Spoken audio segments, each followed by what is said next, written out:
बात कर लेते हैं उत्तर प्रदेश उपचुनाव की। उत्तर प्रदेश की 9 विधानसभा सीटों पर 20 नवंबर को वोट डाले जाएंगे। 9 सीटों पर हो रहे उपचुनाव को 2027 के सेमीफाइनल्स के तौर पर देखा जा रहा है। हालांकि 9 सीटों पर उपचुनाव के नतीजों से योगी आदित्यनाथ सरकार की सेहत पर कोई असर नहीं पड़ेगा, लेकिन इन सीटों पर जीत और हार भविष्य की राजनीति की दिशा तय करेगी।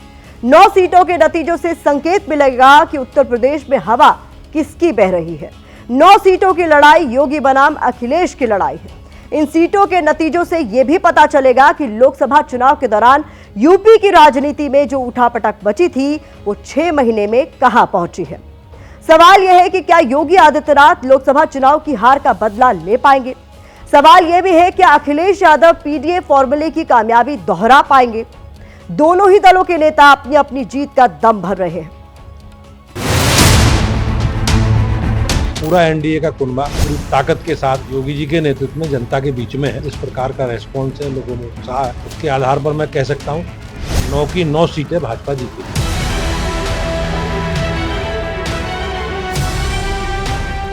लोगों का भरोसा भारतीय जनता पार्टी के प्रति लगातार बढ़ा है।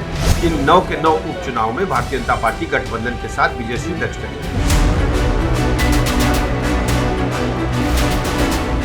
बात है, दावा ठोक रहे हैं कि 9 की 9 सीटें जीतेंगे। इस तरह के कई दावे उनको ठोकने चाहिए, लेकिन इस तरह के दावे नहीं ठोक पाएंगे। और जिस तरह प्रदेश को आगे बढ़ना चाहिए था, प्रगतिशील बनना चाहिए था, उस तरह वो नहीं बन पाया है।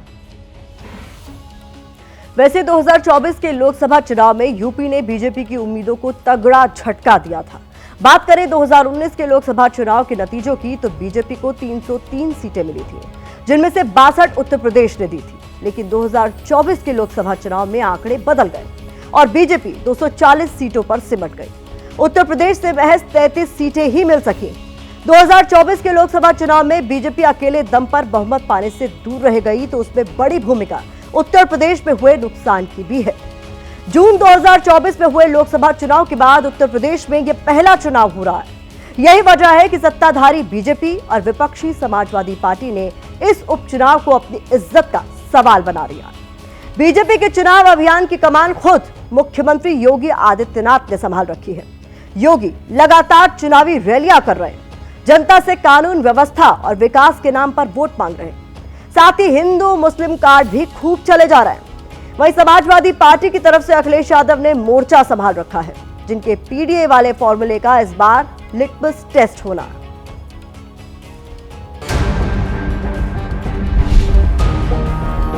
ये जो जन समर्थन दिखाई दे रहा है और करहेल की जनता जो हमेशा समर्थन दिए है, ये ऐतिहासिक परिणाम देने जा रही है जनता।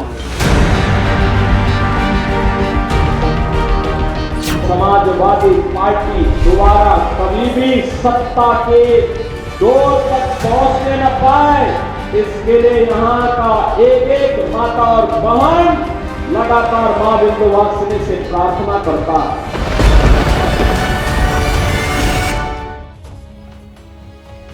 यूपी में जिन 9 सीटों पर उपचुनाव होने हैं, उनमें 5 सीटों पर बीजेपी और उसके सहयोगी दलों का कब्जा था, जबकि 4 सीटों पर समाजवादी पार्टी के उम्मीदवार जीते थे। 403 सीटों वाली यूपी विधानसभा में इन 9 सीटों के नतीजों से कोई असर नहीं पड़ने वाला। ना तो योगी सरकार को खतरा है और ना ही अखिलेश यादव को कोई खास फायदा। लेकिन 2027 के विधानसभा चुनाव से पहले हो रहे इस उपचुनाव को दोनों ही गठबंधन अपनी ताकत परखने का आखिरी मंच मान रहे हैं। इसलिए नेताओं के बयानबाजी के बीच पोस्टर वॉर भी जोर शोर से जारी है। बीजेपी जहां बटेंगे तो कटेंगे का नारा उछाल रही है, तो समाजवादी पार्टी जुड़ेंगे तो जीतेंगे का नारा दे रही है। इस बीच इस चुनावी झगड़े में बिरयानी और तेजपत्ता की भी एंट्री हो गई है। यह लड़ाई बीजेपी बनाम समाजवादी पार्टी की कम और योगी बनाम अखिलेश यादव की ज्यादा हो गई है। दोनों ही नेता हर हाल में बाजी अपने हाथ करना चाहते हैं।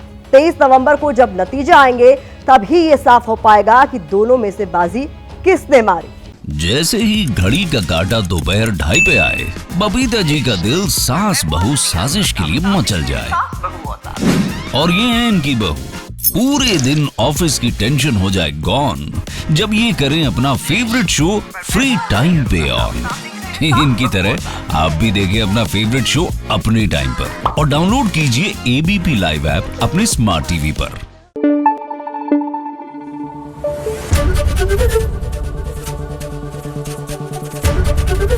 एबीपी न्यूज आपको रखे आगे।